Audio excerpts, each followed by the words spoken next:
मंडळी नमस्कार.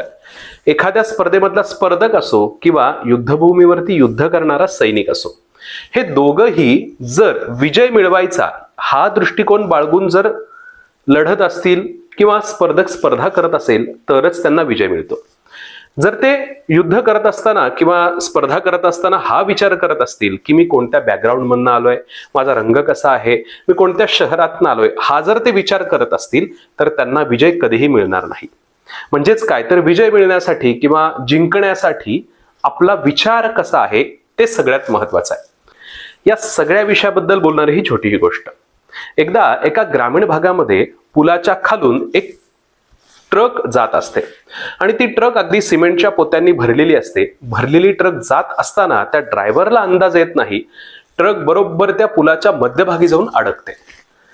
थोड्या वेळानंतर ड्रायव्हर खाली येऊन बघतो की अडकलेली ट्रक पुढेही जात नाहीये, मागेही जात नाहीये. आता करायचं नेमकं काय, कारण ट्रकची जी उंची वाढलेली असते ती अगदी त्या पोत्यांनी भरून अगदी पुलाच्या वरच्या भागाला टेकलेली असते. मग तो विचार करायला लागतो की आता मला ही ट्रक जर बाहेर काढायचं असेल तर काय करावं लागेल. लगेचच त्या सिव्हिल इंजिनियरला तो फोन करतो आणि सांगतो की बाबा असं असं त्या पुलाच्या खाली माझी गाडी अडकलेली आहे आणि गाडी काही माझी बाहेर निघत नाहीये, तू पटकन इथे ये. तो इंजिनियर तिथे येतो, बघतो, सगळं माप वगैरे घेतो. हे सगळं होत असताना एक चौथीत शिकणारं मूल हे हा सगळा प्रसंग बघत असतो. तो त्या ड्रायव्हर काकांना येऊन म्हणतो की काका, माझ्याकडे एक आयडिया आहे, मी तुम्हाला सांगू का. ते काका त्याच्यावरती जाम चिडतात.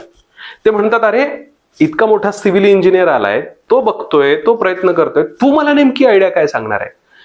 तो परत म्हणतो, काका मी एक तुम्हाला अशी आयडिया सांगतो ज्यातून तुमची ट्रक न फोडता बाहेर निघेल. तो परत त्याला तिथून हाकलून लावतो आणि त्या सिव्हिल इंजिनियरला विचारतो, काही केल्या माझी ट्रक बाहेर निघेल का.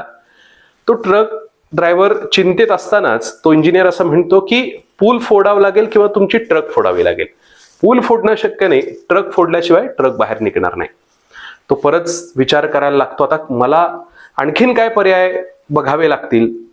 तर तो मेकॅनिक इंजिनियरला फोन करतो. शहरातनं तो 1 तासानंतर तिथे येतो. तोही माप वगैरे सगळं घेतो आणि सांगतो की तुमची ट्रक काही केल्या बाहेर निघणार नाही, एकतर ट्रक फोडावी लागेल मगच ही ट्रक बाहेर निघेल. परत तो चौथीत शिकणारा मुलगा येतो आणि म्हणतो की काका, माझ्याकडे एक आयडिया आहे, मी तुम्हाला सांगू का.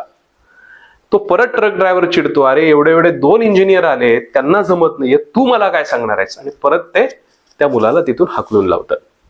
असं करत करत आणखीन एक 2-3 अधिकारी तिथे येतात, बघतात, पण त्यांचा सगळ्यांचा एकच निष्कर्ष निघतो की ट्रक फोडल्याशिवाय काही बाहेर येणार नाही.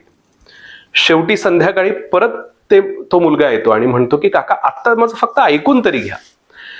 ड्रायव्हर चिडलेला असतो, थकलेला पण असतो. तो म्हणतो, ठीक आहे बाबा, आता तुला जे सांगायचे ते सांग. अहो, इतकं सोपं काम आहे की तुमचा ट्रक जो आहे तो आता वर चिटकलेला आहे पुलाला.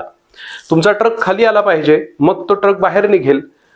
तुम्ही असं करा, 4ही चाकांची हवा सोडा. हवा सोडल्यानंतर ट्रक जो आहे तुमचा खाली जाईल बाहेर, म्हणजेच मागे किंवा पुढे तुमचा ट्रक निघायला तुम्हाला वाट मिळेल.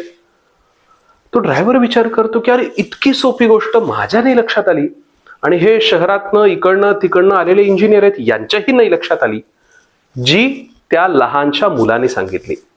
म्हणजेच काय तर त्या लहान मुलाचं शिक्षण खूप झालं होतं का किंवा खूप प्रकारचे अनुभव त्याला होते का, तर नव्हते.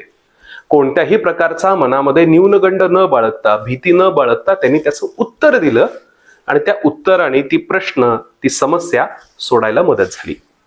आपल्या सगळ्यांच्या बाबतीत असा प्रसंग रोजच घडत असतो. आपल्या मनामध्ये वेगवेगळ्या प्रकारचे न्यूनगंड सतत चालू असतात. मग मी हे सांगू का नको, किंवा मी ही स्पर्धा जिंकेल का, मग मी तर इंग्लिश मिडियमचा, मराठी मिडियमचा या माध्यमातून शिकलेला, अशा कुटुंबातून आलेला, असा जर आपण विचार करायला लागलो तर आपण आयुष्याची कोणतीच लढाई जिंकणार नाही. त्यामुळे मनामध्ये न्यूनगंड कोणत्याही प्रकारचा न बाळगता आपल्याला विजयी दृष्टिकोन बाळगावा लागेल आणि हाच दृष्टिकोन आपल्याला विजय प्राप्त करून देण्यास मदत करेल. धन्यवाद.